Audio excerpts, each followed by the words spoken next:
Thorns and Roses has taken the world by storm. Millions of copies have been sold, and there are many lessons to be learned. Specifically, I want to talk about 3 lessons that I've learned about how not to lose yourself when it comes to a new situation, a new person, a new scenario that you're forced to deal with. Life takes all of us by the hand and throws us into situations that we don't necessarily want to be in, but have to be.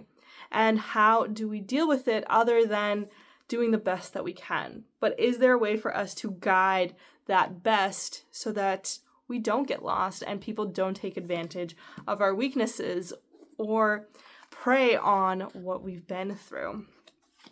Feyre is a human in this story, and she is forced to survive by providing for her family and killing animals in the forest and making sure that they're fed. She is the youngest, and she has 2 older sisters, and they live with their dad as well. So she is forced to take on this responsibility, which leads me to lesson number 1.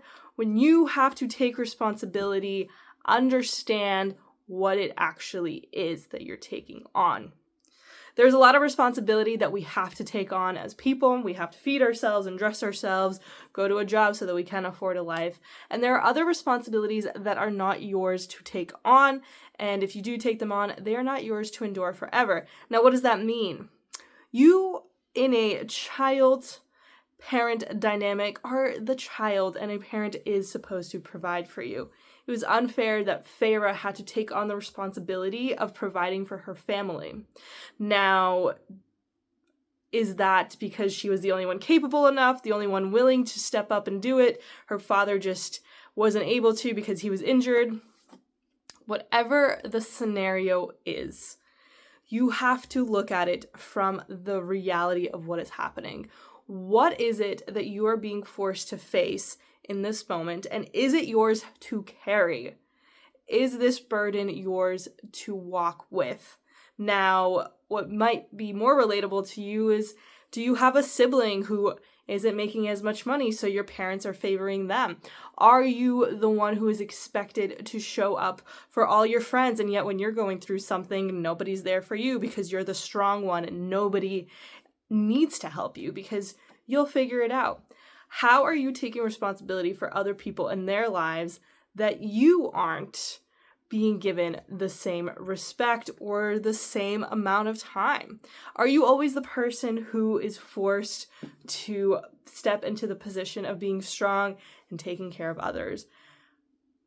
If that is, or if that isn't, it is a responsibility that is often foisted upon us because we want to care for these people. You're usually doing it for the people that you do love, and those lines get blurred.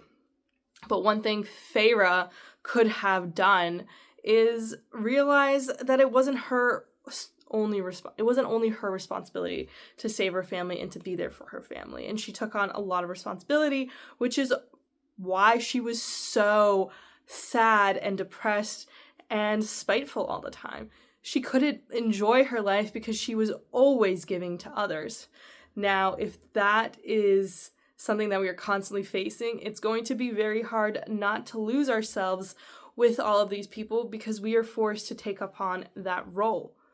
But are we actually being forced to do it? And that is the real question. We might feel a lot of obligation to parents or siblings who were there for us, who took care of us, or to friends who at times were there for us. But if the tide turns and it feels like all you're doing is giving and giving and giving, and all it's doing is eroding your time, you don't have any space for you to do anything productive for you anymore because you're thinking about their problems and you want to show up for them and you want to see how they're doing, you're gonna lose yourself into this person, and it leaves very fertile ground for somebody to come in and be the savior for you because you've given so much to everyone else. Now you want that back. And usually the people who want to come in and save you are the people who want control over you in some capacity, whether it's emotionally or financially. You are being forced into another space that you don't have power over yourself because somebody else is deeming that they do. So you have to realize that you aren't being forced into any of these situations, that you are willingly participating in them. And that is an amazing power to have, because that means you can step out of it. So if you don't want to lose yourself by constantly giving to everybody and taking on responsibility that's not your own, evaluate what is your responsibility. And it can be as basic as, I'm the one that has to get myself to the bathroom and to get fed and to get clothed.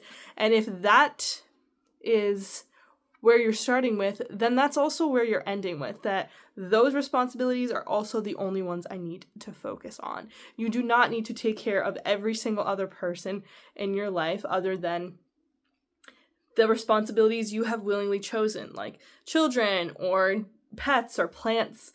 Those are responsibilities that you get to choose. Your friend's responsibility over their lives is their own. Your brother and your sister and your mom have to figure out their own lives. And if you are in a position where you do have to help provide for them because you either feel like you have to, or they don't want to do the work themselves, or whatever the reason is, you have to evaluate what is going to continue to work for you and what is not.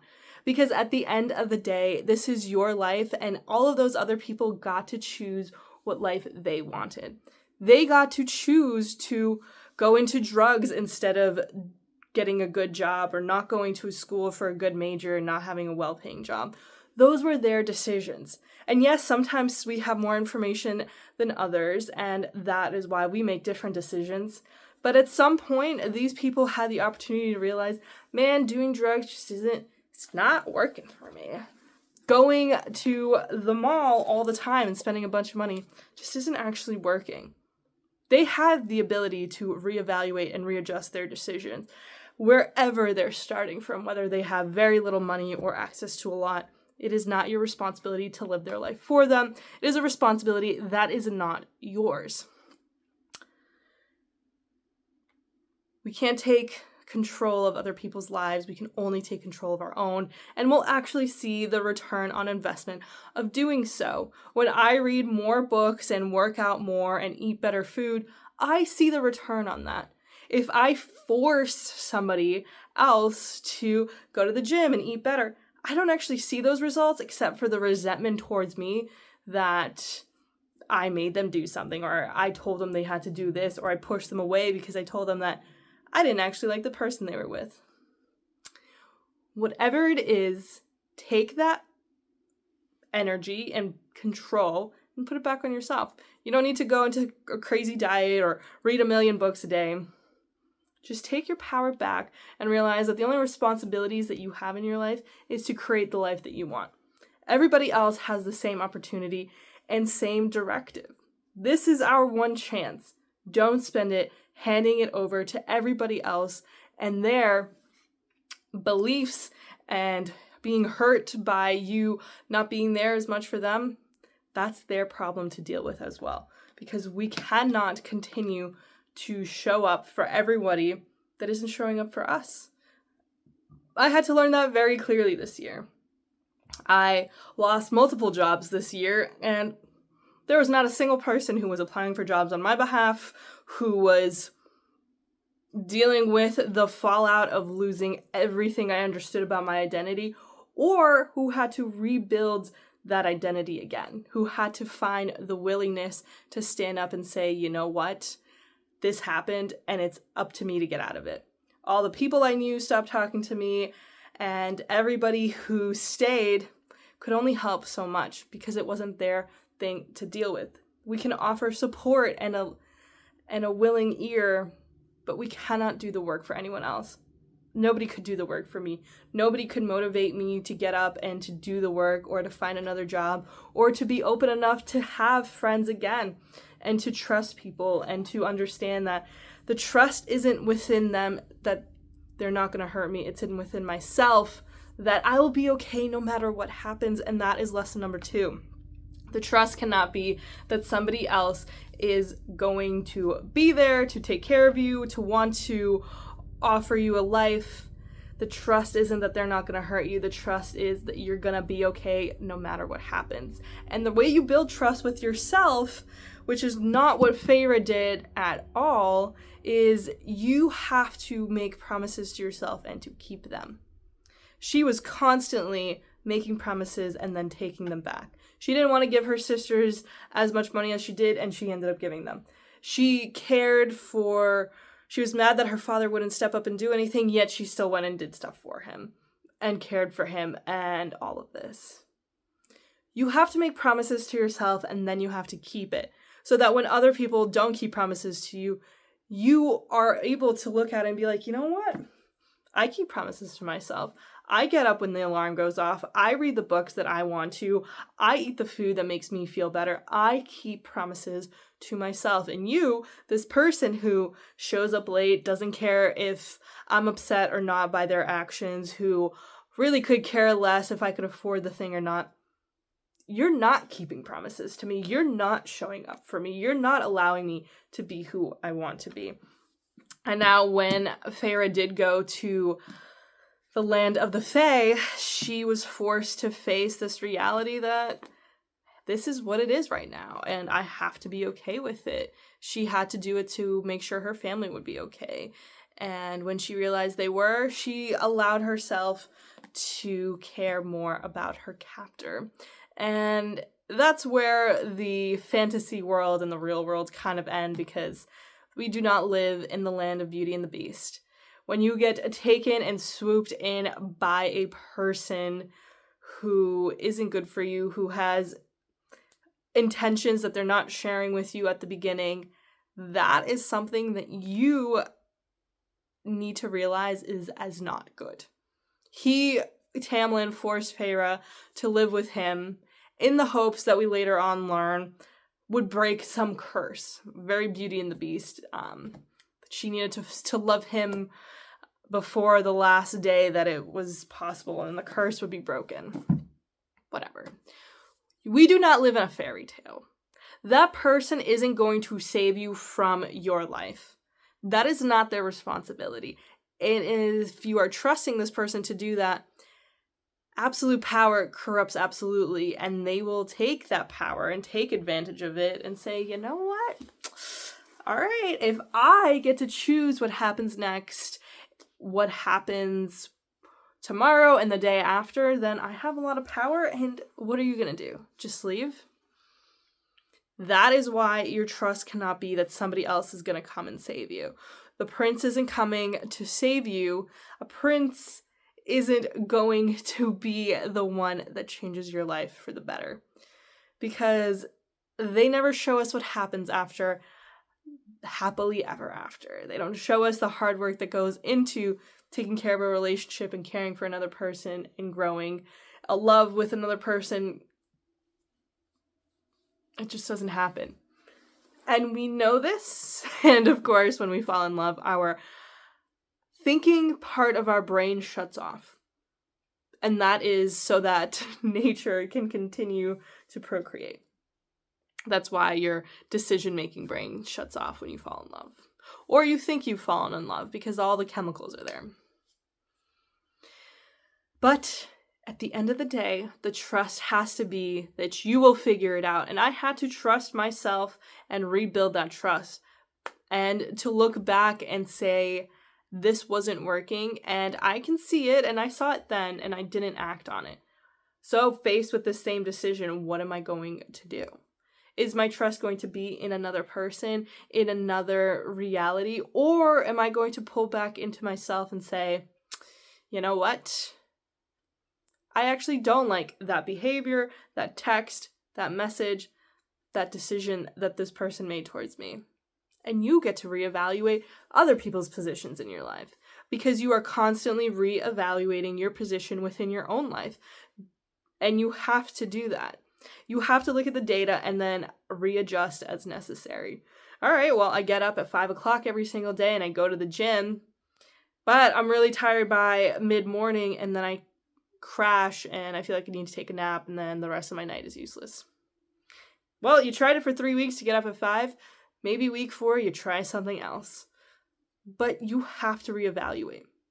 And that is how we get into positions where our trust is misused and that we don't have any trust towards ourselves, because We can't trust that our decisions are good because we aren't evaluating if they're good or not. And the only way to know if your decision is good or not is to know where you're going. If you don't know what success looks like for you, how are you working towards it? How are you working towards a life that you want if you don't know what life you want? And make sure it's a life that you want and not one that other people have told you to live, right? Because as we said, the responsibility of this life is yours, not anyone else's, because you can't influence anybody else. So trust yourself by figuring out what it is that you even want. Why is it that you want that? Can you answer any of these questions? If you can't, it's going to be easy for somebody or a job or a new place that you live or events that you're going to take control over your life because you don't know where you're going. So yeah, sure, I'll spend Saturday and Sunday at this fair and not be at home or do my laundry or cook any food for the week because I don't know why I'm doing it anyway, so I might as well do this other thing that you're telling me is fun, and it might or might not be fun, but who knows? I don't even know where I'm going.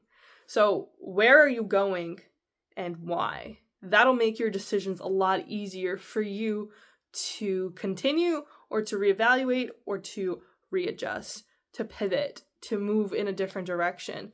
There are so many different ways to live this life. You have to enjoy it, and you have to create a space where you feel safe for you to do so. And that is really the third lesson. In order to not lose yourself with this new thing in your life, you have to evaluate if you feel safe or not. And how do you feel that? If you've never felt safe in your life, what does feeling safe actually mean? If you are talking to somebody and you can feel your shoulders tense up, or there's some uneasy feeling, or you're worried about the text that you just sent, or you think they're just going to stop talking to you, or you think that their behavior is shady and you're looking into it, it is. You're right. When you think that your relationship or this connection or this new adventure or new journey in your life is this fragile, it probably is. If you have to micro-step and rethink and question, you're living with low-grade anxiety. And that is exactly how I was living for the 2.5 years that I was at my previous job. It was this constant fear of, when is the shoe going to drop? The person that I worked for, I felt, could fire me at any moment because she was vindictive and didn't really need a whole hell of a lot of reasons to get rid of me. And turned out to be true. And that kind of fear just isn't worth living with. That kind of anxiety that just is pervasive. You wake up and you're already running through the energy reserve for that day because you feel scared. You feel like something is going to come out of a corner and get you. And you might be right. That thing might come out of the corner and get you. So why continue to be in that situation? And if you ask me why I stayed at that job, it's because I wanted to pay off my student loans. And I felt like it was easier to just stick through it. And I kept being dangled this belief or carrot or whatever that I was going to get the promotion one day. That I was actually going to get my dues for all the work that I've done. And it didn't happen. And it wasn't even that far down that I knew that it wasn't, because I had proof that it wouldn't. That, oh, they said one thing and then did another. I had constant proof that that was true. And yet I didn't take the initiative to move forward and to overcome it. It's not your responsibility to make other people feel better about your decisions or to make them feel better about you as a person. And it would not matter what I did for the rest of my life. These people were going to see me how they were going to see me. And that is going to be true for a lot of the people that we meet in our lives. They are just not going to care what we have been through or what we're going through or why or when or where. They will look at every opportunity to cut you down and to hurt you if possible. That feeling doesn't need to be on the highest level possible for you to choose to leave a situation. That anxiety isn't going to go away. There was no amount of time that I could have had convincing that person that I was actually worthy of being there and that my work was good that was going to make it true. And feeling safe is an innate feeling that somebody can create with you. And they do it through the actions that you see. They do it through how they behave towards themselves, how they behave towards others, and people are constantly telling you who they are. How do they treat others? How do they treat themselves? How do they make others feel? How much do people know about them? Where are they going? What are they doing? There are questions to be asked for you to evaluate how you feel, but at the end of the day, it's a feeling of stillness, of peace. That is what a relationship, a job that is good for you is going to give you. It's going to be a stillness that the way they look at you and the way they speak to you is consistent. They're not going to tell you one day, oh, you're doing a great job, and then the next tear you down. Their actions and their behaviors are going to match what they've always matched to. And sometimes we get into moods and we're annoyed and whatever, but if in the underlying constantly is shifting, then we know that this person won't make us feel safe. Your brain is looking for patterns of consistency. And if this person is constantly inconsistent, they randomly text you, they're happy one moment, they're annoyed one moment. What you say very much determines what their mood is going to be or how they act towards you. That inconsistency creates this chaos within you that you can't drown out because it becomes your entire life. Everywhere you look, you think somebody is going to come for you next or that it's your fault. A lot of the times, people make you feel unsafe because they think that everything is somehow your fault, except for the good things. They'll take credit for that, but everything that's bad, they will tell you it's your fault. And you have to read that writing on the wall and just say, you know what? I deserve to be in a space where I don't have to question if somebody cares about me or doesn't know something and just assumes it and that they're going to use that against me. You have to get into a space where you feel safe, and it starts with what decisions am I making? Why am I making them? Keeping those promises to yourself, realizing where your responsibility actually lies, removing yourself from the people who are inconsistent and want to hurt you and are very okay with you being the one taking the hit, no matter what it is. These are ways that we are constantly losing ourselves. And it's not that it all happens at once. It happens over time. And gradually and granularly, we realize that who we were has been eroded because we've allowed these people to stay in our lives and to continue to take from us. It's up to us to decide when that pain is going to end and how we're going to move on from it. We have to stop letting everything else determine how we feel and to realize that everything we feel isn't necessarily true, and we have to be the ones to evaluate that for ourselves and for the life that we want. A Court of Thorns and Roses was an interesting book. I definitely liked the second book better. We can talk about how to enjoy and how to create a better life. That seemed to be something that Feyre worked on, but it was because she did all those things that we talked about in that second book. She learned how to trust herself. She started training. She began to realize how bad of a place she was in and made the decision to leave. Yes, she had help from others, but she made the choice to leave, and that is what matters. You have the power to choose and to make a decision. It's up to you to make it. Don't lose yourself to this world that will tell you quite easily who you should be. Only you can determine that. If you liked what we talked about today, we've also talked about Beetlejuice and how to overcome a narrative that has been forced on you, and we talked about Neil Armstrong and how to pursue the life you've always wanted. I'll talk to you soon. Have an amazing week.